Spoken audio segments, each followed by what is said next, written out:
The Woman Who Loved a Lion. New version of Beauty and the Beast. English, French, Tunisian. Carthage translation. There was a woman who was divorced by her husband. In the old days, divorce was a shame and a disgrace. It was very rare and people of good origins do not divorce. There is a class of people who don't know divorcing. Even if someone was forced by God's will and the shaitan interfered between him and his wife and he divorced her, he would be ashamed and he wishes that nobody would hear about it. When the divorcee walks in the street, it seems to him as if people are staring at him and pointing at him with their fingers. A divorce remains a huge event in families. Sometimes you find someone about whom people say, "Hey, that one, that year, his grandfather divorced his grandmother, or his paternal uncle, or his brother, or his maternal uncle." The same for a woman whose husband divorces her. It looks like she had done a horrible deed and death becomes preferable to her than life. And people rejected and belittled her and they would ask, why did her husband divorce her?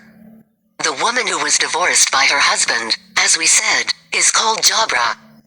God's will wanted that the shaitan interfered between her and her husband. He uttered that accursed word. The wretched woman's heart broke down, and the world turned dark to her eyes. She opened the door and went out like a possessed, not knowing where her feet would take her. She can't go to her father's house. She was afraid of their parents and ashamed from the family and the neighbors, what they will say and what they will gossip. And women's talk is a lot in there. Mockeries are abundant, and they make too many wicked insinuations, and how misfortunate is he who falls between their hands. She walked with slow steps until she reached the forest. Then she walked further into that forest until the evening. When it was night, she went under a tree and sat down. While she was in that situation, she heard a roaring like a beating on drums. Then she saw this lion coming towards her hurriedly, roaring and beating his flanks with his tail, until he reached her. He told her, "What are you doing here? Why have you come to our forest? Do we come to your kingdoms? Do you want to die or what?" She told him, "No, I don't want to die, but my husband divorced me." The lion said, "What have you done to him?" She replied, I haven't done anything to him. He was unfair to me, and you will devour me, right? What bad have I done so that God punishes me? He said, "All right. Feel safe and do not worry. Do you want to live with me?" She said, "Whatever you desire." He said, "So follow me." She stood up and started to follow him until they arrived to his den. Well, as extraordinary as it may sound, she lived with him in his den. Every morning, he goes out for hunting and he brings to her sometimes a rabbit, once a big bird, another time a fox, another a gazelle. While she starts a fire, grills the meat and has dinner. They never had a single dispute nor uttered an offensive word to each other. For he had a lot of affection towards her, and did whatever he could to satisfy her desires. And he would say to himself, "I wish I could do more." She lived the most comfortable life with him and he was always ready to bring her whatever she liked. Until one night when he came back to the den, he found her silent as the grave, speaking daggers, as they say. "What is wrong with you? Are you feeling well?" he asked. "I am well," she answered. Same happens the following day. He asked, "Why are you sad?" "What is going wrong?" he asked. She answered, "Oh, I am all right." "Maybe you miss your family and people?" She answered, "Yes, I miss them. I want to see my mother, my sisters and my people. Do I not have a family and people I belong to?" He said, "That's nothing. You should have told me before. Tomorrow we will go to your town." The following day they got up early in the morning and took their way until they arrived to the forest border and she was close enough to her house. He told her, "So you may stay 3 days. On the 3rd day at dawn, I will come and take you back." Then he greeted her and returned to the forest. She walked through the town until she arrived to the alley where her was house. She knocked at the door. They said, "Who is it?" She said, "Jabra." "Oh, Jabra." Her family hurried out. Her mother and sisters kissed and hugged her. The neighbors heard about it. Everyone heard about it. There were celebrations, feasts and parties. Many people came to congratulate her and asked, "Where have you been? We missed you so much." She told them, "I am done with people, I am done with men. I am married with a lion." "What? A lion?"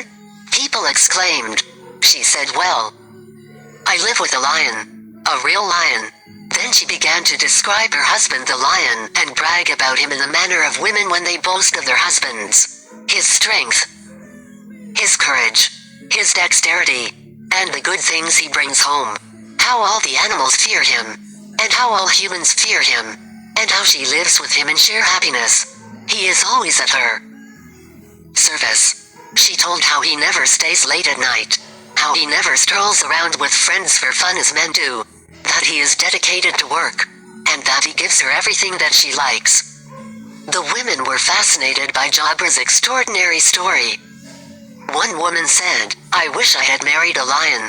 Wouldn't he be preferable to my scrawny husband?" Another said, "Oh, my misfortune not to have married with a lion." Another woman said, "I marry with a lion? No, please. What if he devours me?"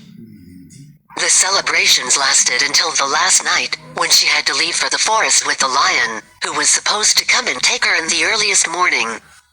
As every night, Jabra and her mother were left alone, which was an opportunity for the mother to ask more and more questions about her daughter's new life. That last night, guests came and talked and laughed as usual. Many women were driven by curiosity and came to learn about Jabra's life with a lion and hear about his physical prowess. Jabra as usual talked about her happiness with the lion, that he was the king of the forest, and that she lived like a queen. She described how strong, brave, distinguished and charming he was. The last night, after all guests had left, Jabra remained with her mother alone, talking. The mother, who like most mothers, was often suspicious, was particularly insistent to learn further about her daughter's life with the lion, so she kept asking, "Tell me, daughter, are you really happy with the lion? What is your future with him? Is he really nice to you? Maybe he does not respect you? Maybe he scares you? Is there anything wrong about him?" "Oh, mother, everything is perfect between us. He loves me and satisfies me. I feel really happy with him," said Jabra. "He may still not be without fault," insisted the mother. The mother kept asking and asking until Jabra replied, "Yes, mother, I really cannot hide anything from you. There is a little something wrong. It is the smell he smells by the mouth. His mouth stinks. It bothers me a lot." Unfortunately, the lion came on the third day at dawn to take her back to the forest earlier than expected and overheard her last words about his stinky mouth. He was walking in the alley and heard Jabra's words through the kitchen window that was overlooking the alley. Jabra and the lion traveled back to the forest. The lion was upset and vexed. After the incident, his behavior changed. He was often silent but kept his feelings hidden deep in the heart. Jabra noticed the change in his manners and asked him, "Is there anything wrong, sir?" He answered nothing. 1 week later, while Jabra and the lion were walking in the forest, they found a hatchet. The lion collected the hatchet and gave it to Jabra, then said, "Now you need to hit me on my head between the eyes with that hatchet with all your might." Jabra laughed, thinking that he was joking. "What? I hit you? Do I do this?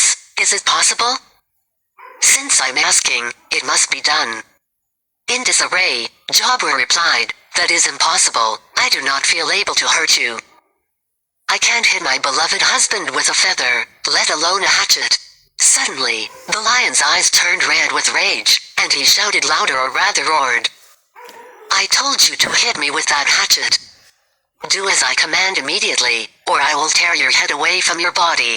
Seeing that the lion was serious in his request, Jabra collected the hatchet. And with all the strength that she could possibly gather in such an incredible and disconcerting situation, She hit the lion's head with a hatchet. The lion roared with pain, and blood started to flow from his head. Jabra was so confused that she did not know what to do. Then she decided to collect some plants from the forest with which she made a bandage that she applied on the wound to stop the bleeding. After the bleeding stopped, she gathered more herbs and plants to heal the horrible wound on the lion's head. For 30 days and nights, Jabra continued curing the wound with herbs and plants. On the 30th day, the wound was finally healed. The lion was in a perfect health again. She was so happy that she started to chant joyfully, "Hooray! Praise be to God! This is a blessed day. My husband, my lion is in great health again. Congratulations, sir." The lion said, "Do not congratulate he who has a stinky mouth." Jabra looked at the lion in astonishment. Then, before she could utter a word, he said, "Your tongue, language, is your shield. O Jabra, watch over it. It will watch over you, betray it, and it will betray you. The wound can heal, O Jabra, when you apply a plaster on it, while the malicious word dwells in the heart and awakes as new in the morrow." Then the lion jumped and devoured Jabra.